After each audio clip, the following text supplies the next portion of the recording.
नमस्कार संबित मैदान कार्यक्रम को आपण मानक स्वागत ये एक विशेष कार्यक्रम संबित मैदान रे कारण आमे एप्रिल पहिला उत्कल दिवस रु एप्रिल 14 तारीख आम ओडिया नववर्ष पर्यंत ओडिशा सरकार ओडिया पक्ष बा आम राज्यर एक विशेष धारार आरंभ करिसेंती प्रथम थर पाई पोशाक पे दिनटीए रही खेल पे दिनटीए रही गणदौड़ हम एवं खड़ी छुआ कार्यक्रम एमती एकाधिक कार्यक्रम आमर पारंपरिक पोशाक दिवस पालित हो सारी जो माहौल ओडिशा को लेकिन ओडिया मानकर सफलता को लेकिन ओडिशार परंपरा को लेकिन जो पाखापाखि 14 दिन जो एक विशेष उत्सव पालिबार धारा चली तारी भितर संबित मैदान में ये एक नुआ एक विशेष प्रस्तुति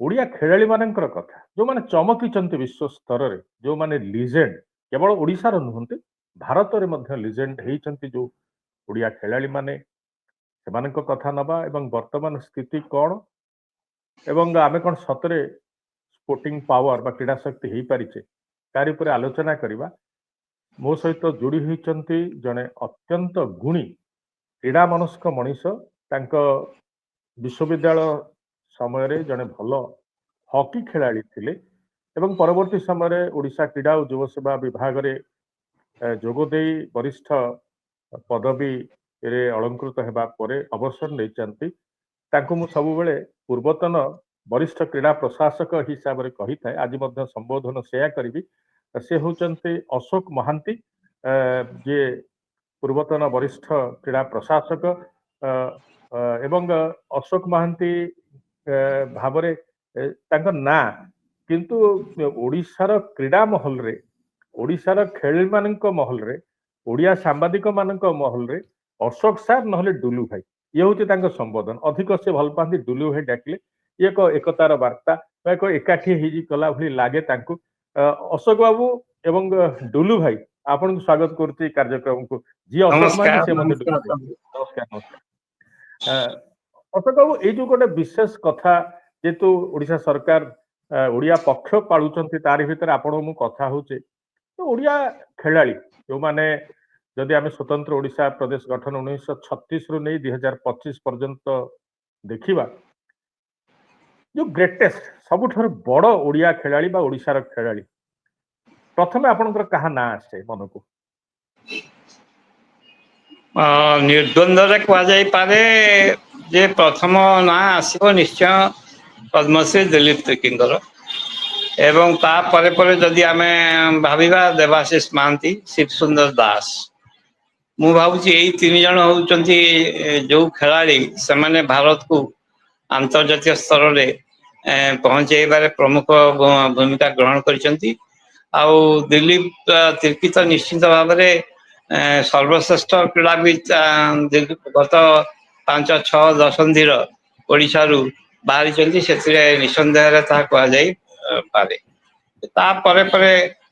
जो आलोचना करवा बहु विशिष्ट क्रीड़ाविद किंवदंती क्रीड़ाविद विषय रे आम आलोकपात करवा किंतु प्रथम जो अशोक दिलीप तिर्की आपण प्रथम नेले बा सबुठ ग्रेटेस्ट कहले सबुठ बड़ कहले ये प्रथम ओडिया खेल ओलंपिक्स गोटे एते बड़ मंच ताकू जने ओडिया टीए जाई परिबो ओडिशार खेलाड़ी टीए जाई परिबो ताकू कल्पना रे नथिला से कल्पना रे नथिला बा स्वप्न भीतर आसु नथिला ताकू से साकार करथिले एवं ओलंपिक्स रे अधिनायकत्व बा ओलंपिक्स रे भारतीय दल नेतृत्व मध्ये नैचंती 1996 आटलांटा से प्रवेश कले प्रथम ओलंपियन भाव में एवं 2004 एथेंस ओलंपिक्स रे से कैप्टेन थिले तेणु ये गोटे बड़ मंच रे बड़ सफलता ये अशोक बाबू आमे सेठी पे तांको रखुचे आगे रे मोर गोटे कथा मन पड़ जाउची दिलीप एवं राजरूस जेतबेले ओलंपिक्स खेली फेरिले बोधे 2000 मसीह रे आमे थरे तांको किछि तांकर जो माने प्रशंसक भुवनेश्वर क्लब को आम गोटे छोटिया गेट टुगेदर रे से दुई जन जाक जाइथिले सेठी विशिष्ट खेलाड़ी एवं प्रशासक मदन महांती संगे देखा मदन महांती जिते बड़े संगे हैंडसेक कले कांधे हाथ पकड़े कहले देख बाबू ଆମେ ପିଲାଦିନେ ଅଲମ୍ପିଆନ୍ସଙ୍କ ବିଷୟରେ ପଢୁଥିଲୁ, ଖବରକାଗଜରେ ତାଙ୍କ ଫଟୋ ଦେଖୁଥିଲୁ। ଆଜି ଗୋଟେ ଦିନ ଆସି ପହଞ୍ଚିଛି ଆମରି ଆଗରେ 2 ଜଣ ଅଲମ୍ପିଆନ୍ସ ଏବଂ ଆମେ ତାଙ୍କୁ ହ୍ୟାଣ୍ଡସେକ୍ କରୁଛୁ। ଏଇଟା ଗୋଟେ ଓଡିଶାରେ କ୍ରୀଡାର ପ୍ରଗତିର ଏଇଟା ଗୋଟେ ଚିହ୍ନ ଏବଂ ଆମେ ସେଥିପାଇଁ ଗର୍ବିତ ଅନୁଭବ କରୁଛୁ। ଏଇମିତି ଗୋଟିଏ ଗୋଟିଏ ଇନସିଡେଣ୍ଟ ନିଶ୍ଚୟ ପ୍ରକୃତରେ ଆମକୁ ଅନୁପ୍ରାଣିତ କରେ। ସେ ଅଶୋକ ମଦନ ମହାନ୍ତିଙ୍କ ନାଁ ନେଲେ। ମଦନ ମହାନ୍ତି ରଣଜି ଟ୍ରଫି ଖେଳିଛନ୍ତି। ରଣଜି ଟ୍ରଫିରେ ଜଣେ ସଶକ୍ତ ଖେଳାଳି ଥିଲେ, ଭଲ କ୍ରିକେଟର ଥିଲେ ଏବଂ ଆଇଏଏସ୍ ପାଇବା ପରେ ମଧ୍ୟ ବା ଜିଲ୍ଲାପାଳ, ଉପଜିଲ୍ଲାପାଳ, ଜିଲ୍ଲାପାଳ ହେଇଯିବା ପରେ ମଧ୍ୟ ସେ ଖେଳଧାରା ତାଙ୍କର ଜାରି ରହିଥିଲା। ତାଙ୍କ ପରେ ତାଙ୍କ ପୁଅ ଯଶପାଲ ମହାନ୍ତି ମଧ୍ୟ ଓଡ଼ିଶା ରଣଜି ମୁଁ ଦଳ ଆଉ ଖେଳିଥିଲେ ଗୋଟେ ଏବଂ କଥା ଟିକେ ମନେ ପକେଇ ଦଉଛି। ଆମେ ଯୋଉ ବିଶିଷ୍ଟ କ୍ରୀଡାବିତ ମାନଙ୍କୁ ଯେତେବେଳେ ସମ୍ବର୍ଦ୍ଧିତ କରୁଥିଲୁ, ମୋର ସେ ସଚିବ ଥାନ୍ତି ଆମ ବିଭାଗର। ଆମେ ଯାଇଥିଲୁ ଗୋଟେ ଲିଷ୍ଟ ନେଇକିରି ତାକୁ ଆପ୍ରୁଭ କରିବାକୁ। ମତେ କହିଲେ ଆରେ ତୁ କଣ ତୋ ଡାଇରେକ୍ଟର କହୁଛି ତୁ ଗୋଟେ କଣ ବଡ ପଣ୍ଡିତ ଖେଳ ବିଷୟରେ? ମୁଁ କହିଲି ନାଇଁ ସାର୍। ନା ସତୀକି ଜାଣିଛୁ? ମୁଁ କହିଲି କୋଉ ସତୀ ସାର୍? ନା ସତୀକାନ୍ତ ଘୋଷକୁ ଚିହ୍ନିନୁ ଆଉ କଣ ଓଡିଶା କ୍ରୀଡାକୁ ଜାଣିଛୁ? ଆମେ ତାଙ୍କ ବିଷୟରେ କଥାବାର୍ତ୍ତା ହେବା। ତାପରେ ସିଏ ମତେ ସେତେବେଳେ କହିଥିଲେ ଏବଂ ପରବର୍ତ୍ତୀ ସମୟରେ ଆମେ ଜାଣିଲୁ ଜଣେ ଏତେ ବଡ କ୍ରୀଡାବିତ, ମହାନ କ୍ରୀଡାବିତ ଆମ ଓଡିଶା ମାଟିରୁ ଜନ୍ମ ହୋଇ ଏତେ ନାଁ କରିଛନ୍ତି। ତେଣୁ ତାଙ୍କ ଫଟୋ ସେମିତି ତାଙ୍କ ଫଟୋ ଏବେ ଦେଖନ୍ତୁ, ଡକ୍ଟର ସତୀକାନ୍ତ ହଁ, ଘୋଷଙ୍କ ତାଙ୍କ ଫଟୋ ଏଇଠି। ଆମେ ଯେତେବେଳେ କଥା ହଉଛେ ସଙ୍ଗୀତ ବାବୁ ଆପଣଙ୍କ ମନେ ଥିବ ଆମେ 2 ଜଣ ଯାକ ତାଙ୍କ ଘରକୁ ଯାଇଥିଲେ ଆଉ ତୁମେ ସାକ୍ଷାତକାର ନେଇଥିଲେ ଏବଂ ତା ଉପରେ ଗୋଟେ ବଡ ଆର୍ଟିକଲ ମଧ୍ୟ ଲେଖିଥିଲ। ନିହାତି ଭାବରେ। ଏବଂ ଯୋଉ 2000 ମସିହାର କଥା ଆପଣ ମନେ ପକେଇଲେ, ସେଇ 2000 ମସିହାର ସିଡନୀ ଅଲିମ୍ପିକ୍ସ ମଧ୍ୟ ଓଡିଶା କ୍ରୀଡା ପାଇଁ ଏକ ବଡ ଗୌରବମୟ ମୁହୂର୍ତ୍ତ। 4 ଜଣ ଓଡିଶାର ଖେଳାଳି ଅଲିମ୍ପିକ୍ସରେ ସାମିଲ ହେଇଥିଲେ ଭାରତୀୟ ଦଳରୁ। 2 ହକି ତାରକା ଦିଲ୍ଲୀପ ତିର୍କି ଏବଂ ଲାଜରୁସ ବାର୍ଲା, ତା ସହିତ ଅନୁରାଧା ବିଶ୍ୱାଳ ଏବଂ ରଚିତା ପଣ୍ଡା ମିସ୍ତ୍ରୀ। ଇଏ ମଧ୍ୟ ଏକ ବଡ, ଗୋଟିଏ ଅଲିମ୍ପିକ୍ସରେ 4 ଓଡିଶାର ଖେଳାଳି ପ୍ରଥମ ଥର ପାଇଁ। ଇଏ ଗୋଟେ ବିରାଟ ଉପଲବ୍ଧି। କାରଣ ଆମେ ଯାହା ସେଦିନ ମଦନ ମହାନ୍ତି କହୁଥିଲେ, ଆମେ ବି ପିଲାଦିନୁ ସେ ଅଲିମ୍ପିକ ବିଷୟରେ ଶୁଣି ଶୁଣି ପଢି ପଢି ଖବରକାଗଜ ଦେଖି ସିନେମା ଦେଖି ଜାଣୁଥିଲୁ।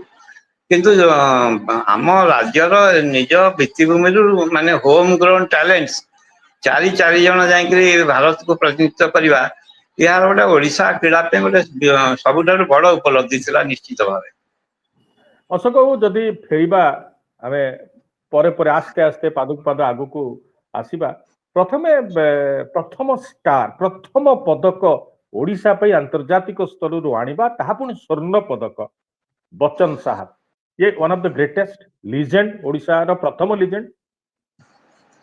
ନିଶ୍ଚିତ ଭାବରେ ମୁଁ ତ ବଚ୍ଚନଙ୍କ ବିଷୟ ବହୁତ ଶୁଣିଛି ଏବଂ ଆପଣ ମଧ୍ୟ ଗୋଟେ ଆର୍ଟିକଲ ତାଙ୍କ ଉପରେ ଲେଖିଥିଲେ। ବଚ୍ଚନ ସାହେବ ବୋଲି ସମସ୍ତେ ତାଙ୍କୁ ଡାକନ୍ତି। ଓଡ଼ିଶା ପୁଲିସର ବରିଷ୍ଠ ଅଧିକାରୀ ଥିଲେ ଏବଂ ସେ ଯୋଉ ଚମତ୍କାର କ୍ରୀଡ଼ା ପ୍ରଦର୍ଶନ କରିଥିଲେ, ଯଦିଓ ସେ 1951 ଯୋଉ ପ୍ରଥମ ଏସିଆ କ୍ରୀଡ଼ାରେ ସେ ଥିଲେ ଭାରତୀୟ ଟିମରେ, କିନ୍ତୁ ସେହି ସମୟରେ ସେ ମଧ୍ୟ ମହାମଣ୍ଡଳ ସ୍ପୋର୍ଟିଂରେ ଖେଳି ଭାରତର ଶ୍ରେଷ୍ଠ ଫୁଟବଲରଙ୍କ ମଧ୍ୟରେ ଜଣେ ଶ୍ରେଷ୍ଠ ଫରୱାର୍ଡର ଏବଂ ଗୋଲ ସ୍କୋରର ଭାବେ ନାଁ କରିଥିଲେ। ଏବଂ ନିଶ୍ଚିତ ଭାବରେ ସିଏ ହେଉଛନ୍ତି ପ୍ରଥମ ଲିଜେଣ୍ଡ ଆମ ଓଡ଼ିଶା କ୍ରୀଡ଼ାର, ଯିଏ ଅବ୍ଦୁଲ ମଜିଦ୍, ଯାହାକୁ ସମସ୍ତେ ବଚ୍ଚନ ସାହେବ ବୋଲି ଜାଣନ୍ତି। ଅଶୋକ ବାବୁ, ଶୈଲେନ ମାନା, ମୋର ଯାହା ମନେ ପଡୁଛି ଆପଣଙ୍କ ସହିତ କଥା ହେବା ହଠାତ୍, ଶୈଲେନ ମାନା ବୋଧେ ଥିଲେ 1951 ଭାରତୀୟ ଫୁଟବଲ ଦଳର ଅଧିନାୟକ ଥିଲେ। ଶୈଲେନ ମାନାଙ୍କ ନେତୃତ୍ୱରେ ଭାରତ ଖେଳିଥିଲା। ନିଶ୍ଚିନ୍ତ ଭାବେ ଶୈଲେନ ମାନା, ଭେଙ୍କଟେଶ, ଗିଟୁ, ମେୱାଲାଲ ଏଇ ସବୁ ମାନେ କିମ୍ବଦନ୍ତୀ ଖେଳାଳି ସେଇ ଦଳରେ ଥିଲେ ଏବଂ ସେଇ ଦଳର ଯିଏ କିମ୍ବଦନ୍ତୀ କୋଚ୍ ରହିମ ସାହବ, ସେ ବି ମଧ୍ୟ ଥିଲେ ଏବଂ ସିଏ ସାରା ସେତେବେଳେ ଏସିଆର ସର୍ବଶ୍ରେଷ୍ଠ ଦଳ ଭାବରେ ଭାରତୀୟ ଫୁଟବଲକୁ ନେଇ ପହଞ୍ଚେଇଥିଲେ ଏବଂ ସେଇ ଦଳରେ ଯେହେତୁ ବଚ୍ଚନ ସାହେବ ଥିଲେ ଆମ ଓଡ଼ିଶାର, ଆମେ ନିଶ୍ଚିନ୍ତ ସେଥିପାଇଁ ଗର୍ବିତ। ପରେ ପରେ ଅବଶ୍ୟ ସେଇ 1955 ମସିହାରେ ଭାରତୀୟ ଦଳକୁ ଖେଳିଥିଲେ ଗୋଲକ ସାମଲ, ଯିଏ ବୁଲୁ, ଏବଂ କୁହାଯାଏ ଯେ ସେଥିରେ 2ଟି ଦଳ ଯାଇଥିଲା ଭାରତ ବାହାରକୁ, ଗୋଟିଏ ଦଳ ବାହାରକୁ ଯାଇଥିଲା ଏବଂ ଆଉ ଯୋଉ ଆଫଗାନିସ୍ତାନ ଯାଇଥିଲା ସେଥିରେ ଗୋଲକ ସାମଲ ସାମିଲ ଥିଲେ।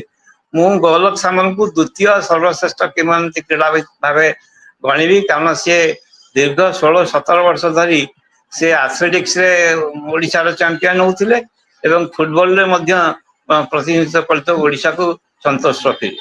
ତେଣୁ ସିଏ ଗୋଟିଏ ଭର୍ସାଟାଇଲ ଆଥଲେଟ୍ ଭାବେ ନିଶ୍ଚୟ ଗଣା ହେବେ ବୋଲକ ସାମଲ। ଅଶୋକ ବାବୁ, ଆମେ ବଚ୍ଚନ ସାହେବଙ୍କର ସଫଳତାର କଥା କହିଲା ବେଳେ ଆମେ ମଧ୍ୟ ଭୁଲିବା ଉଚିତ ନୁହେଁ। ବହୁତ ଦର୍ଶକ ଓଡିଶାରେ ବହୁତ ବଚ୍ଚନ ବାବୁଙ୍କ ଫଟୋଟିଏ ଏଇଠି ଅତି କଷ୍ଟରେ ସଂଗୃହୀତ ବଚ୍ଚନ ବାବୁଙ୍କ ଏଇ ବ୍ଲାକ୍ ଆଣ୍ଡ ହ୍ୱାଇଟ ଫଟୋଟି। ଇଏ ହଉଛନ୍ତି ଅବଦୁଲ ମଜିଦ, ଯାହାଙ୍କୁ ଆମେ ବଚ୍ଚନ ସାହେବ ଓଡିଶା ପୁଲିସର ବଡ ପଦାଧିକାରୀ ଭାବରେ ରହିକି ଅବସର ନେଇଥିଲେ। ଏଇ ବଚ୍ଚନ ବାବୁ ଯାହାଙ୍କର ଫଟୋ ଆପଣ ମାନେ ଦେଖୁଛନ୍ତି, ଅଶୋକ ବାବୁ, ଓଡିଶାର ପ୍ରଥମ ଦଳ ଯାହା ସନ୍ତୋଷ ଟ୍ରଫିରେ ସେମିଫାଇନାଲ ଖେଳିଥିଲା ଶୈଲେନ୍ଦ୍ର ମାନାଙ୍କ ବେଙ୍ଗଲ ଏଗେନଷ୍ଟରେ 1950 ମସିହାରେ କୋଲକାତାରେ ସେ ପ୍ରତିଯୋଗିତା ହଉଥିଲା।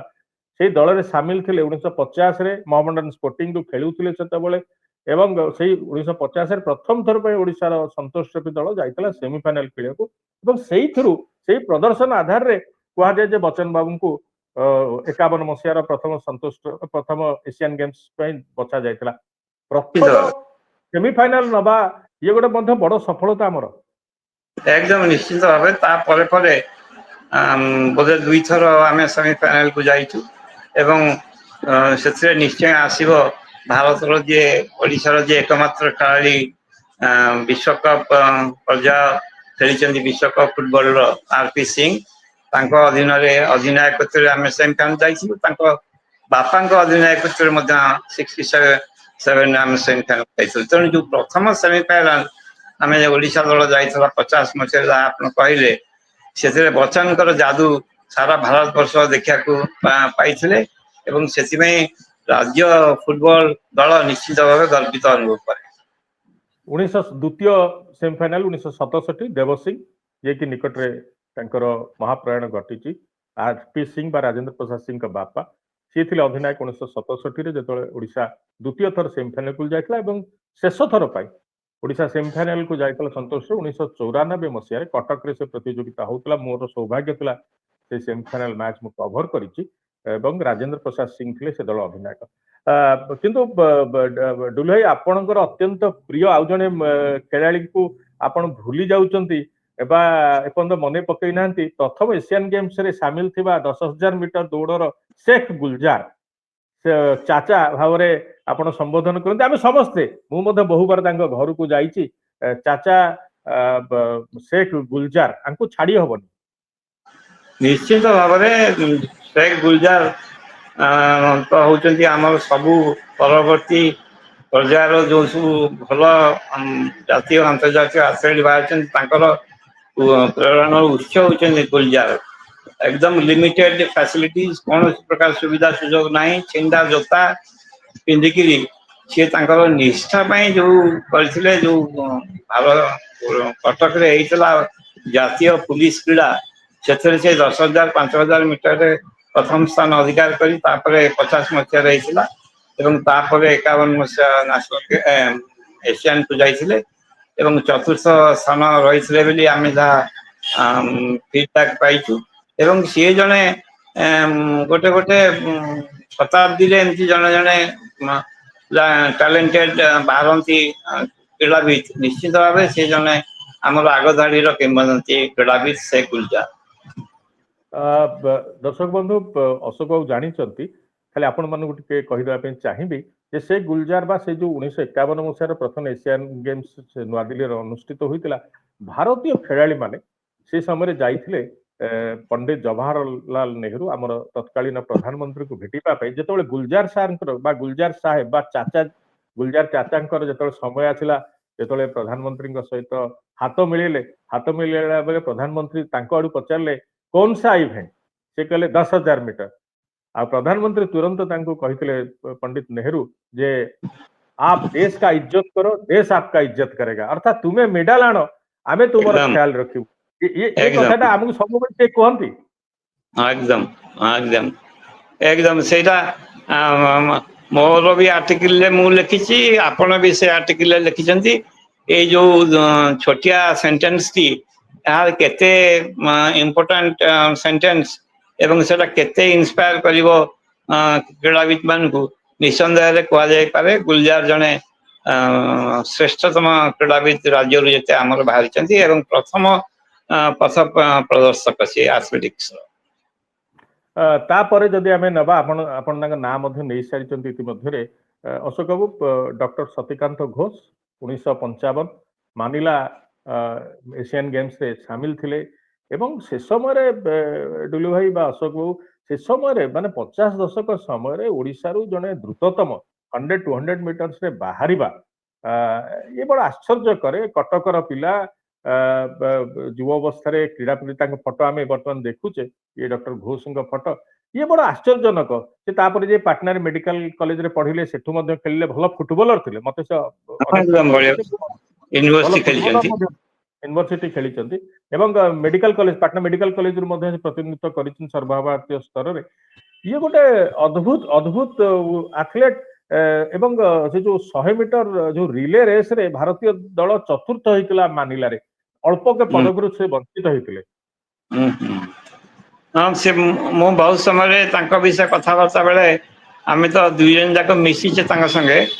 ଡକ୍ଟର ପ୍ରଭାତ ମିଶ୍ର ଯିଏକି ପୂର୍ବତନ ପ୍ରିନ୍ସିପାଲ ରେଭେନ୍ସା କଲେଜ ଏବଂ ଜଣେ ବିଶିଷ୍ଟ କ୍ରୀଡ଼ାବିତ, ସିଏ ତାଙ୍କର ଅନେକ ବିଷୟ ତାଙ୍କ ସାଙ୍ଗେ କଥାବାର୍ତ୍ତା କୁହନ୍ତି। ରେଭେନ୍ସା କଲେଜରେ ପଢିଲା ବେଳେ ସେ କେମିତି ଜଣେ ଅତି ଭଲ ରେଭେନ୍ସା ବ୍ଲୁ ପାଇଥିଲେ, ରେଭେନ୍ସାର ସବୁଠୁ ଉତ୍କଳ ୟୁନିଭର୍ସିଟିର ଟପ୍ ଆଥଲେଟ୍ ଥିଲେ ଏବଂ ଯେତେବେଳେ ମେଡିକାଲ କଲେଜରେ ପଢିଲେ ପାଟନାରୁ, ସେଠି ଯାଇଥିଲେ inter university, all India inter ୟୁନିଭର୍ସିଟିର ସେ ରେକର୍ଡ କରିଥିଲେ ଏବଂ 100-200ରେ ଫାଷ୍ଟ ହେଇଥିଲେ ଏବଂ ସେ ଜଣେ ଅତି ଆମାୟିକ ଲୋକ ଏବଂ ତାଙ୍କର ଯୋଉ ଚେହେରାଟି ଥିଲା ସେ ଗୋଟେ ୟୁନିକ୍ ସ୍ପ୍ରିଣ୍ଟରର ଚେହେରା, 6 ଫୁଟରୁ ଅଧିକ ଉଚ୍ଚତା ଏବଂ ଗୋଟେ ଷ୍ଟିକ୍ ଭଳିଆ ଲମ୍ବା ଏବଂ ସେମିତିଆ ବହୁତ କମ ସମୟ ଭିତରେ ମୁଁ ବୋଧେ ତାଙ୍କ ଭଳିଆ ଆଉ ଜଣେ ଦେଖିଲି ବହୁତ ବର୍ଷ ପରେ, ଅମିୟ ମଲ୍ଲିକ, ସେଇ ଫ୍ରେମର ଗୋଟିଏ ଚେହେରା ଏବଂ ସେଇପରି ଗୋଟେ ଜଣେ ବିଶିଷ୍ଟ ସ୍ପ୍ରିଣ୍ଟର। ଅଶୋକ ବାବୁ, ପ୍ରକୃତରେ ଆମେ ସେଦିନ ରାଉରକେଲାର ହାଇଟେକ୍ ମେଡିକାଲ କଲେଜ ପାଖ ତାଙ୍କ ଘରକୁ ଯୋଉ କିଛି ସମୟ କାଟିବା, ଇଏ ଗୋଟେ ଅପୂର୍ବ ସ୍ମରଣୀୟ ମୁହୂର୍ତ୍ତ ଏବଂ ସିଏ ମତେ ବହୁତ ଦିନ ପର୍ଯ୍ୟନ୍ତ ମାନେ ପ୍ରାୟ ତାଙ୍କର ଶେଷ ସମୟ ପର୍ଯ୍ୟନ୍ତ ମୋ ସହିତ ସମ୍ପର୍କ ଥିଲା, ଫୋନରେ କଥାବାର୍ତ୍ତା କରନ୍ତି ଏବଂ ବଡ ଆଶ୍ଚର୍ଯ୍ୟଜନକ ଭାବରେ ଆପଣଙ୍କ ମନେ ଥିବ ମତେ ସେ ଭାଇନା ଭାଇନା ଡାକନ୍ତି। ମତେ ସେ ଭାଇନା ବୋଲି ଡାକୁଥିଲେ, ବଡ ଆଶ୍ଚର୍ଯ୍ୟଜନକ କଥା। ଆଉ ଏତେ ବଡ ଡାକ୍ତର, ଏତେ ବଡ ଆଥଲେଟ, କିନ୍ତୁ ଏତେ ମାନେ ସିମ୍ପଲ ଆଉ ଏତେ ତାଙ୍କର ହ୍ୟୁମିଲିଟି ଏତେ ଭର୍ତ୍ତି ହେଇଥାଏ, ଏତେ ଜଣେ ବିଶ୍ୱାସ କରିପାରିବନି ଗୋଟେ ଏତେ ବଡ ଲୋକଟେ ଏତେ ସିମ୍ପଲ କେମିତି ହେଇପାରନ୍ତି ବୋଲି। ଏବଂ ସାମାଜିକ ଯାହାଙ୍କ ଫଟୋ ଆମେ ଦେଖୁଛେ, ପୁରା ତାଙ୍କର ସବୁ ସମ୍ପତ୍ତି ବାଡି ସବୁ ସମାଜର କଲ୍ୟାଣ ପାଇଁ ସେ ପ୍ରଦାନ କରିଥିଲେ। ଆଉ ଜଣଙ୍କ ନାଁ, ଏଇ ଡକ୍ଟର ସତୀକାନ୍ତ ଘୋଷଙ୍କ ଫଟୋ ଆପଣ ଦେଖୁଛନ୍ତି, ସିଏ ଯାହାକୁ ଗୁରୁ ବୋଲି କହୁଥିଲେ, ତାଙ୍କ କଥା ନ ନେଲେ ଅଧୁରା ରହିବ। ଅଶୋକ ବାବୁ, ନନ୍ଦକୃଷ୍ଣ ଦାସ, ଇଏ ଏକଦମ ମଧ୍ୟ ଗୋଟେ ଆମର ଓଡିଶାରେ ଯଦି ଖେଳ ଧାରା ଗୋଟେ ସ୍ଥିର କରିଥାନ୍ତି ବା ଗୋଟେ ଯିଏ ପ୍ରଥମ ଆଦର୍ଶ ଓଡିଶାର, ସେ ନନ୍ଦକୃଷ୍ଣ ଦାସ। ନିଶ୍ଚିନ୍ତ ଭାବରେ ସେ ଯେତେବେଳେ 1950 ବମ୍ବେରେ ଯୋଉ ସେତେବେଳେ ଇଣ୍ଡିଆନ ଅଲମ୍ପିକ ଗେମ୍ସ କୁହାଯାଉଥିଲା, ଯୋଉଟାକୁ ବର୍ତ୍ତମାନ ଆମେ ନ୍ୟାସନାଲ ଗେମ୍ସ କୁହାଯାଉଛି, ସେଠି ଡେକାଥଲନ ଭଳି କଷ୍ଟସାଧ୍ୟ ଇଭେଣ୍ଟ 10ଟି ଇଭେଣ୍ଟରେ ସିଏ ଯେତେବେଳେ ଶ୍ରେଷ୍ଠତ୍ୱ ପ୍ରତିପାଦନ କରିକି ସ୍ୱର୍ଣ୍ଣ ପଦକ ଜିତିଲେ, ସେ ଓଡ଼ିଶା କ୍ରୀଡ଼ା ଇତିହାସର ପ୍ରଥମ ଆଥଲେଟ୍ ଭାବରେ ସର୍ବଭାରତୀୟ ସ୍ୱର୍ଣ୍ଣ ଜିତିଲେ ଏବଂ ପରେ ପରେ ଆମେ ଶୁଣିଛୁ ଯେ ସେ CRPFରେ ଥିଲାବେଳେ ଭାରତର ଜଣେ ଏସିଆର ଜଣେ ଶ୍ରେଷ୍ଠ ଆଥଲେଟ୍ ଗୁରୁବଚନ ସିଂ ରାନ୍ଧୱା ହଡଲର, ତାଙ୍କୁ ମଧ୍ୟ ସିଏ ପ୍ରଶିକ୍ଷଣ ଦେଇଥିଲେ ଏବଂ ଓଡ଼ିଶାର ସବୁ ବଡ଼ ବଡ଼ କ୍ରୀଡ଼ାବିତ ମାନଙ୍କୁ ଉଷା ଲେସ୍ଲିଠୁ ଆରମ୍ଭ କରି ପଞ୍ଚାନନ ଗନ୍ତାୟତ ଏବଂ ଅସଂଖ୍ୟ କ୍ରୀଡ଼ାବିତ ମାନଙ୍କୁ ସେ ତାଲିମ ଦେଇଛନ୍ତି, ପ୍ରେରଣା ଦେଇଛନ୍ତି ଏବଂ ତାଙ୍କରି ପ୍ରୋତ୍ସାହନରେ ଏମାନେ ସବୁ ଜାତୀୟ ଏବଂ ଆନ୍ତର୍ଜାତୀୟ ସ୍ତରରେ ଆଥଲେଟ୍ ହେଇପାରିଛନ୍ତି। ଏବଂ ଡକ୍ଟର ଘୋଷ ମଧ୍ୟ ସେତେବେଳେ କହିଲା ବେଳେ କହୁଥିଲେ ଯେ ସିଏ ମଧ୍ୟ ତାଙ୍କ ଦ୍ୱାରା ଇନ୍ସପାୟାର୍ଡ ହେଇଥିଲେ। ନନ୍ଦ ଭାଇନା କହିଥିଲେ, ନନ୍ଦ ଭାଇନା ତାଙ୍କ ଯୋଉ ବିଶେଷ ଜୋତା ଯୋଉମାନେ ଧାବକ ମାନେ ପିନ୍ଧନ୍ତି, ମାନେ ଷ୍ଟଡ୍ସ ଥାଇକି ସ୍ପାଇକ୍ସ, ତାକୁ ସେ ତାଙ୍କରିଟା ଯୋଉଟା ଥିଲା ତାଙ୍କୁ ଡକ୍ଟର ଘୋଷଙ୍କୁ ଦେଇଥିଲେ ପିନ୍ଧିବା ପାଇଁ ନନ୍ଦକୃଷ୍ଣ ଦାସ। ଏବଂ ସେ ଯୋଉ ଗୁରୁବଚନ ସିଂ ରନ୍ଧୱାଙ୍କ ଗୁରୁ ହବାର କଥା ବୋଧେ ଲକ୍ଷ୍ନୌରେ ଥିଲାବେଳେ, ଯାହା ଅଶୋକ ମନେ ପଡୁଛି, ଲକ୍ଷ୍ନୌରେ ଥିଲାବେଳେ ନନ୍ଦକୃଷ୍ଣ ଦାସ ବୋଧେ ରନ୍ଧୱାଙ୍କୁ ଶିଖେଇଥିଲେ। ଆଜ୍ଞା ଆଜ୍ଞା ଆଜ୍ଞା, ନିଶ୍ଚିତ ଭାବେ। ଅଶୋକ ବାବୁ ଯଦି ତା ପରବର୍ତ୍ତୀ ପିଢିକୁ ଆସିବା ତାଙ୍କ ପରବର୍ତ୍ତୀ ସମୟକୁ ଆସିବା ଜଣେ ଆଉ ଏକ ଖେଳ ଯୋଉଥିରେ ଓଡିଶାରେ ବିଶେଷ ପ୍ରସାର ପ୍ରଚାର ନୁହେଁ ଯୋଉ ଖେଳ ଏବେ ବି ମଧ୍ୟ ସେତେ ସଂଗଠିତ ନୁହେଁ ଯୋଉ ଖେଳ ବାସ୍କେଟବଲ ସେଥିରେ ଅରୂପାନନ୍ଦ ରାଉତରାୟଙ୍କ ଉଦୟ ଏବଂ ସର୍ଭିସେସ୍ ଦଳରୁ ଖେଳିବା ପରବର୍ତ୍ତୀ ସମୟରେ ତାର କ୍ୟାପ୍ଟେନ ବନିବା ଓଡିଶାରୁ ଖେଳିବା ଏବଂ ଏସିଆନ୍ ଅଲ୍ ଷ୍ଟାର ଟିମ୍ ପାଇଁ ସିଲେକ୍ଟ ହେବା ଅରୂପାନନ୍ଦ ରାଉତରାୟ ଲିଭିଂ ଲିଜେଣ୍ଡ ଏବେ ବି ସେ ଅଛନ୍ତି ସେ ଲିଭିଂ ଲିଜେଣ୍ଡ ଆମର ନିଶ୍ଚିତ ଭାବେ ସିଏ ବହୁତ ସମୟରେ ସିଏ ତ ତୁମର ବି ମୋର ଦୁଇ ଜଣ ଯାଙ୍କର ଫେଭରିଟ ସ୍ପୋର୍ଟସମ୍ୟାନ ସେ ବହୁତ ସମୟରେ କହନ୍ତି ମୁଁ ଯେତେବେଳେ ଇଣ୍ଡିଆନ ଟିମ୍ ସାଙ୍ଗେ ସର୍ଭିସେସରେ ଖେଳୁଥାଏ ସେତେବେଳେ ସବୁ ଦିଗ୍ଗଜ ଖେଳାଳି ଖୁସିରାମ ଏସିଆର ବେଷ୍ଟ ସୁଟର ଆବାସ ମୁନ୍ତାସିର ସରବଜିତ ସିଂ ଯିଏ ପ୍ରଥମ ଅର୍ଜୁନ ଆୱାର୍ଡ ୱିନର ମତେ ସେତେବେଳେ ବେବି ଅଫ ଦି ଟିମ୍ ବୋଲି କହୁଥିଲେ କାରଣ ମୁଁ ହାଇଟରେ ତାଙ୍କ ଛାତି ପର୍ଯ୍ୟନ୍ତ ଯାଉଥିଲି ସେମାନେ ଏତେ ଡେଙ୍ଗା ଥିଲେ କିନ୍ତୁ ମୁଁ ଦେଖିଲି ଇଣ୍ଡିଆନ ଟିମରେ ଯଦି ଖେଳିବାକୁ ହବ ବଡ ସ୍ତରରେ ଖେଳିବାକୁ ହବ ତେଣୁ ମୋର ଡ୍ରିବଲିଂ ସ୍କିଲ୍ ଆଉ ସୁଟିଂ ସ୍କିଲ୍ ବଢେଇବାକୁ ପଡିବ ତାହା ସେ କରିଥିଲେ ଏବଂ ତା ପରବର୍ତ୍ତୀ ତ ଆମେ ଜାଣିଛେ ଇତିହାସ ପ୍ରଥମ ଭାରତୀୟ ଖେଳାଳି ଏବଂ ଏପର୍ଯ୍ୟନ୍ତ ମଧ୍ୟ ଭାରତୀୟ ଦଳର କୋଚ୍ ହେବା ସିନିୟର ଦଳର ଭାରତୀୟ ସିନିୟର ଦଳ ଖେଳିବା ଭାରତୀୟ ଦଳର ବହୁତ ତାଙ୍କ ଫଟୋ ସମୟରେ ତାଙ୍କ ଫଟୋ ଏବେ ବୀରେନ୍ଦ୍ର ଆଉ ଅରୂପାନନ୍ଦ ବାବୁଙ୍କ ଫଟୋ ଏକାଠି ବୀରେନ୍ଦ୍ର ଲାକ୍ରା ଏବଂ ଅରୂପାନନ୍ଦ